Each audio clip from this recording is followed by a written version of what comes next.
This is a reading from the Gospel of Mark. On leaving the synagogue, Jesus entered the house of Simon and Andrew with James and John. Simon's mother-in-law lay sick with a fever. They immediately told him about her. He approached, grasped her hand, and helped her up. Then the fever left her, and she waited on them. When it was evening, after sunset, they brought to him all who were ill or possessed by demons. The whole town was gathered at the door. He cured many who were sick with various diseases, and he drove out many demons, not permitting them to speak, because they knew him.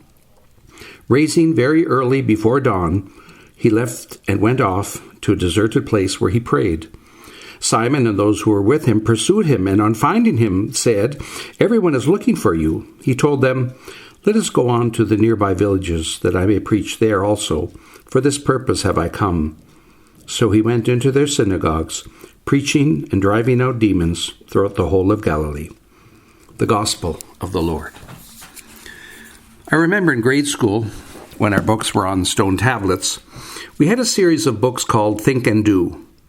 There was a lesson to read, and then there were questions to answer.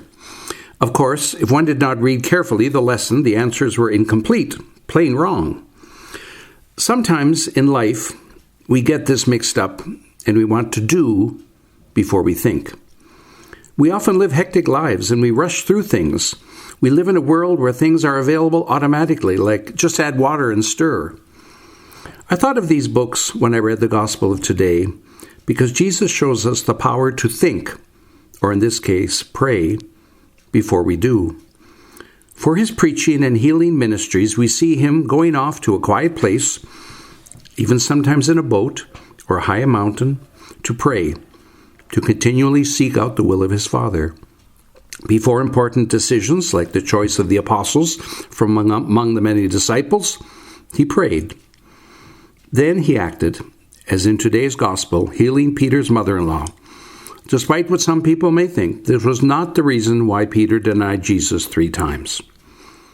Then he spoke to the people, sharing the parables and his teachings. He was single-minded in his mission, which flowed from his intimate relationship with the Father. The first reading from the book of Job reflects the story of a man who had been tormented by a life of sufferings. His words reflect his struggle to be faithful to God. Yet Job is a man of God, and he seeks out God's will, as difficult as it is for him to understand. In the second reading from the first letter of St. Paul to the Corinthians, St. Paul calls himself a slave to God and to his people. His dramatic conversion and his ongoing prayer life has led him to discover the will of the Father for him in proclaiming Jesus. He has become all things to all people, stretching himself to fulfill the will of God. His thinking, his prayer, has directed and blessed his doing. In our world today, some people find silence very difficult. Often we may find the radio or the television on, but no one is actually listening or watching. It becomes background noise. Sometimes, even in conversations, some people have difficulty when there's a lull in conversation or silence.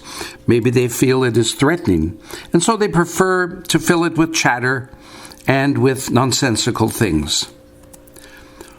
The prayer habits of Jesus show us the importance of silence. We may not be able to climb a mountain or get on a boat or find a Mount of Olives, but we can find silence if we look for it. This is why many people find praying early in the morning or late at night easier, with less distractions and noise than during the day. I would like to share with you a practice of prayer which is called consciousness examine. It's not examination of conscience, but a consciousness of our day and of our words and actions, or the lack of them. The exercise begins with asking for the guidance of the Holy Spirit to help us to pray attentively, to listen attentively. Then we review our day and give thanks to God for the times that we have been an instrument of His life today, at home, at work, and at school. We should take pride in the way we use our gifts and talents, our experiences, and our acquired wisdom to serve God. Our love, forgiveness, and compassion have brought others peace and joy this day. Our faithful thinking should result in good doing. Then we look at the same day and recognize the times when we were an obstacle to his life today. We can recall the moments of anger or poor behavior. These moments not only disturbed others, but disturbed us too. And now we regret what we said or did. Perhaps we did not think enough before we did. Then we ask for God's forgiveness. Finally, we make resolutions for tomorrow, promising to think more before we do. We may resolve to approach someone to ask for forgiveness. We may do an act of charity for someone to whom we did not respond to with love and compassion. Our firm intention to think and then do is surely to bear fruit.